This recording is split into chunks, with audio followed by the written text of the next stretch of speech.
আপনি কি জানেন আপনার নামে কয়টি সিম কার্ড রেজিস্ট্রেশন করা আছে? আপনি কিন্তু খুব সহজেই আপনার হাতে থাকা মোবাইলের মাধ্যমে বের করে ফেলতে পারবেন কয়টি সিম কার্ড আপনার আধার কার্ড দিয়ে বায়োমেট্রিক পদ্ধতিতে আপনার নামে রেজিস্ট্রেশন করা আছে। চলুন দেখিয়ে দিই কিভাবে আপনি বের করবেন আপনার নামে কয়টি সিম কার্ড রেজিস্ট্রেশন করা আছে। তবে তার আগে ভিডিওটি অবশ্যই শেয়ার করে রেখে দিন, যেন যে কোনো সময় এই ভিডিওটি দেখে আপনি জেনে নিতে পারেন আপনার নামে কয়টি সিম কার্ড রেজিস্ট্রেশন করা আছে। তো এটি জানার জন্য চলুন আমরা মোবাইল স্ক্রিনে চলে যাওয়া যাক। তো এটি জানার জন্য প্রথমে আমরা গুগল ক্রোম ব্রাউজারটি ওপেন করে নেব।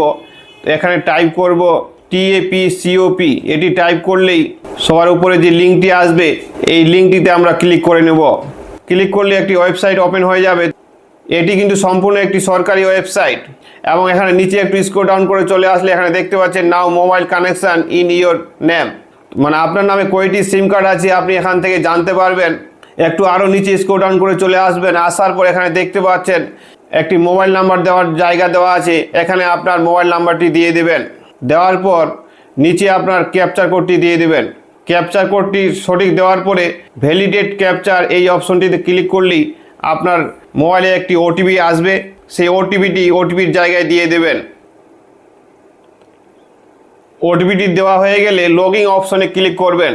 ক্লিক করলেই এখানে দেখতে পাচ্ছেন আপনার নামে কয়টি সিম কার্ড রেজিস্ট্রেশন করা আছে, এখানে পুরো ডিটেলস চলে এসেছে। তো এখান থেকে যদি মনে হয় কোনো একটি নাম্বার আপনি ইউজ করছেন না, তাহলে এখান থেকে আপনি সেটিকে বাদ দিতে পারবেন। মনে হয় এখান থেকে কোনো একটি নাম্বার আপনার না, তাহলে সেই নাম্বারটি সিলেক্ট করার পর এখানে নট মাই নাম্বার এই যে অপশনটি আছে এটাতে সিলেক্ট করার পর রিপোর্টে ক্লিক করবেন। ক্লিক করলেই আপনার এটি সাবমিট হয়ে যাবে এবং 24 ঘন্টা থেকে 48 ঘন্টার মধ্যে আপনার এই নাম্বারটি আপনার নাম থেকে বাদ হয়ে যাবে। তো আপনাদের যদি এই ভিডিওটি ইনফরমেশনমূলক মনে হয় তাহলে ভিডিওটিকে অবশ্যই শেয়ার করবেন এবং আমার এই পেজটিকে ফলো দিয়ে রাখবেন, যেন সবার আগে ভিডিওগুলি আপনারা পেয়ে থাকেন।